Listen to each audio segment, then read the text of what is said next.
A reflection for Easter Day. Praise be Jesus Christ, now and forever.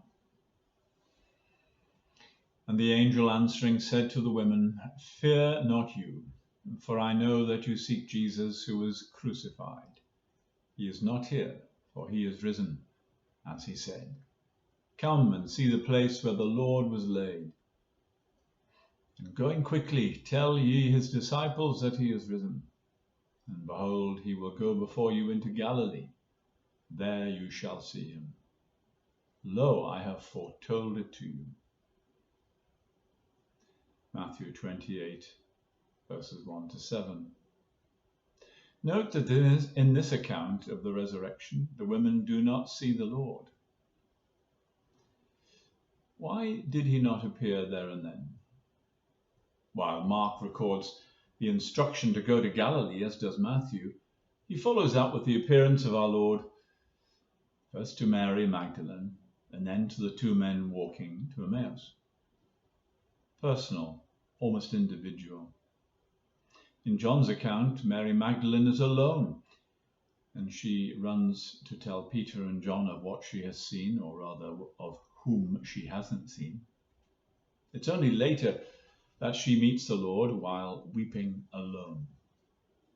The absence of Thomas for the first encounter in the upper room can surely teach us what the Lord is about in these appearances, what he is doing. His public absence is a test of faith. The most unbelievable event in the whole of history, and our Lord does not enter center stage with a fanfare of trumpets and dry ice. How different from people today. How different from the celebrity culture. Seeing is believing. That is actually a nonsensical statement if you think about it. Nor does our Lord submit himself to laboratory tests to prove what has happened.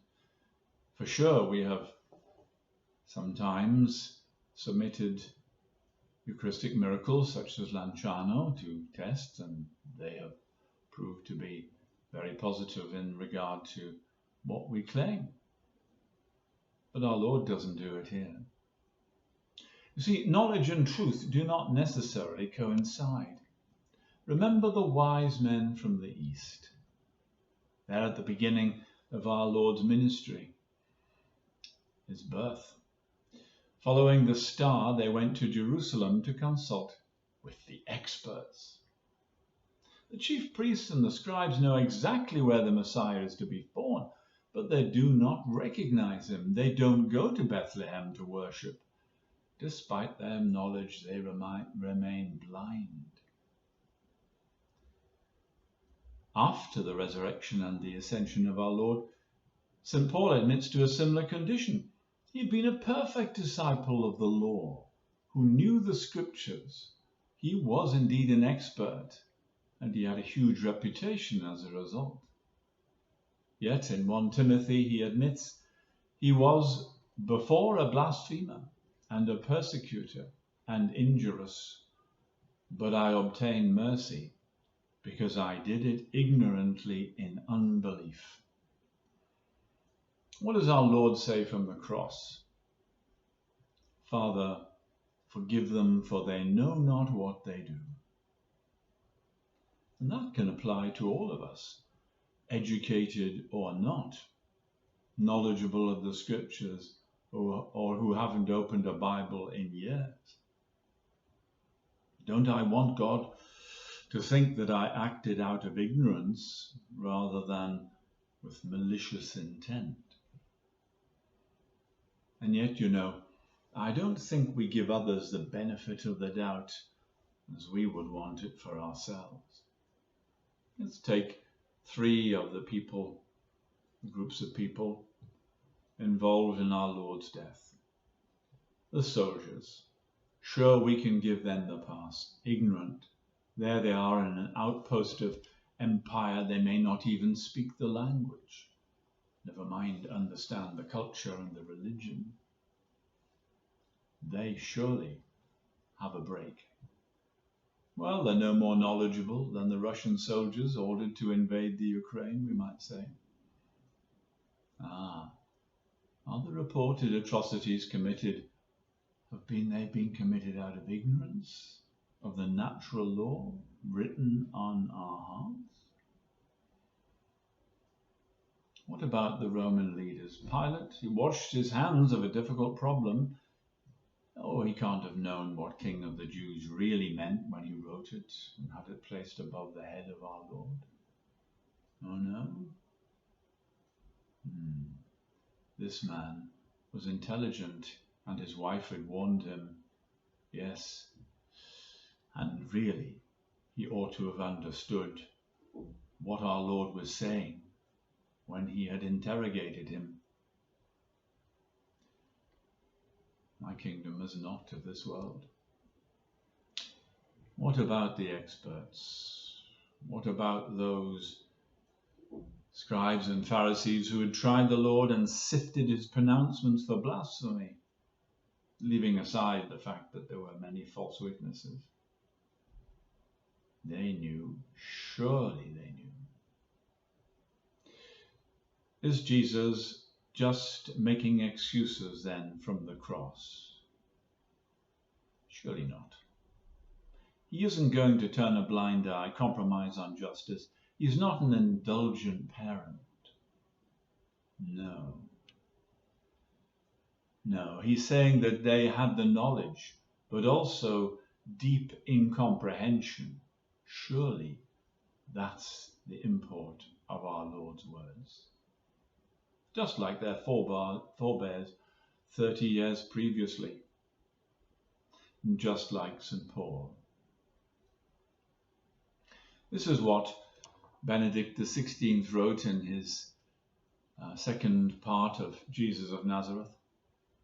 Ignorance diminishes guilt, and it leaves open the path to conversion. But it does not simply excuse, because at the same time it reveals a deadening of the heart that resists the call of truth. Well, perhaps Benedict XVI may have been musing on the problem of German theologians, people he knew well, but that would be my speculation. I'm not sure that I'm ready to give people a break, the benefit of the doubt in the same way. Of how many of our theologian experts and even bishops who today are seeding doubt in the minds of the faithful, would I say, Father, forgive them, for they know not what they do. How else can I respond to those who by their words and actions deny the birth, death, and resurrection of our Lord today? Who tell us that the bedrock of our doctrine, the truths of our doctrine, must be updated in line with sociological developments. Surely, I too need to distinguish between knowledge and truth. And I too need to have compassion to see the deep incomprehension, not only of those who are betraying the faith, but also in my own heart. To have the humility of St. Paul. The resurrection is a triumph, and we rejoice in it. It is a preeminent truth of our faith.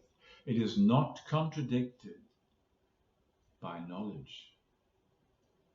But it is our duty and privilege to help those to overcome their invincible knowledge, which is really the ignorance which our Lord asked to be forgiven from the cross.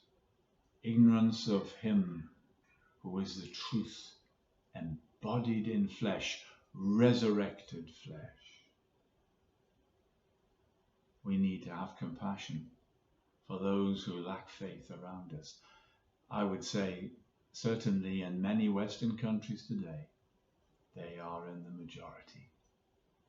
And I need to search my own heart for the depth of my comprehension of truth too. Do I have ignorance of him who is the truth embodied in flesh? who reveals his resurrected life to those whose deadened hearts are quickened by the dawning realization that indeed he is risen. Praise be Jesus Christ, now and forever.